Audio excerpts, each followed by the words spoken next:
We have learned how the sample statistics such as the sample mean, sample standard deviation, sample proportion, and then we can use them as an inferences for our population.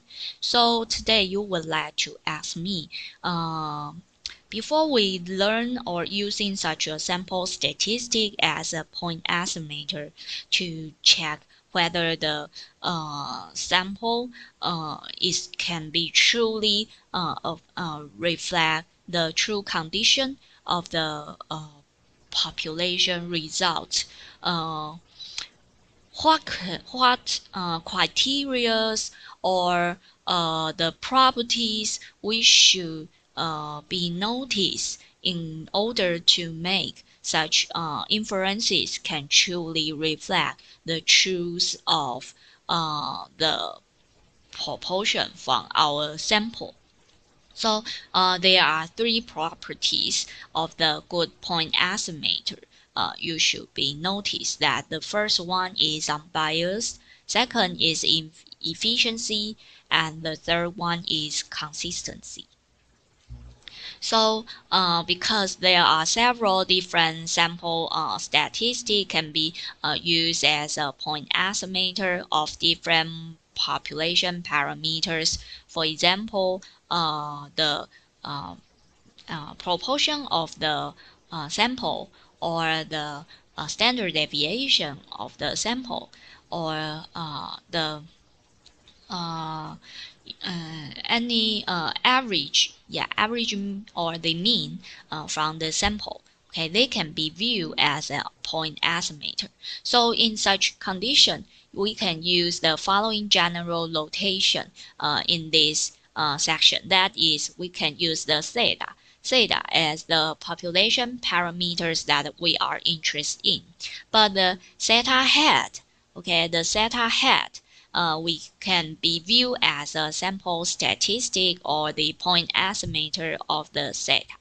So in such condition, if the expected value of the sample statistic is equal to the population parameters being estimated, then we can say the sample statistic is an unbiased estimator of the population parameters. For example, the sample statistic theta hat is an unbiased estimator of the population of the parameter set.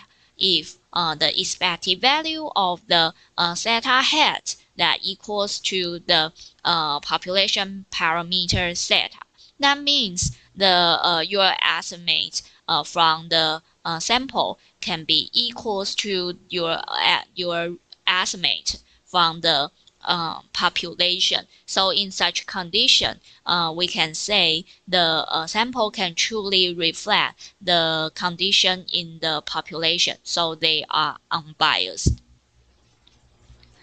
And thus we can say the expected value or mean of all the possible value of an unbiased sample statistic that equals to the population parameters that can be estimated. And you can also check your textbook on the figure 7.10.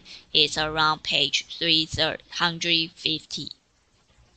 So the other properties you can check is the point estimator that with smaller standard error is said to have a relatively efficiency than the other. For example, when we would like to estimate something, if its standard error is relatively smaller, then we can say it have a greater efficiency for us to estimate the result from the population because the standard error less that can truly reflect the condition of the population. So assume that a simple sample random sample of the n elements we can be used to provide the two unbiased point estimator of the sample population parameter. So in such situation, you can find if there are different standard deviation. You can use the point estimator that with relatively a smaller standard error, because such one it can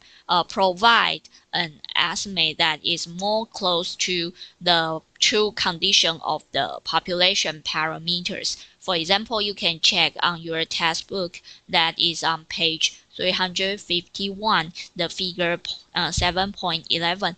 You will find they have different standard deviation, but the standard deviation with the smaller one that will be more close to the true condition of the population. So if you can calculate out the results of the standard error, you can use or choose the smaller one that can have more efficiency to reflect the condition of the population. And then an point estimator that is consistent if the value of the point estimator that tend to be closer to the population parameters as the sample size become larger. So in other words, the sample size tends to provide a better point estimator than a smaller sample size, and such illustrate that can truly reflect the central limit theorem we had learned before. That is, if the sample size that can be large enough, okay, that can make a point estimator that can be consist, okay, can be consist to truly tell us the true condition of the population, and to help us reduce the standard error or the bias condition from our sample. So if possible, in the future, you need to do the research. You have better to make your sample size can be larger, and the sample size that at least had better more than 30, that would be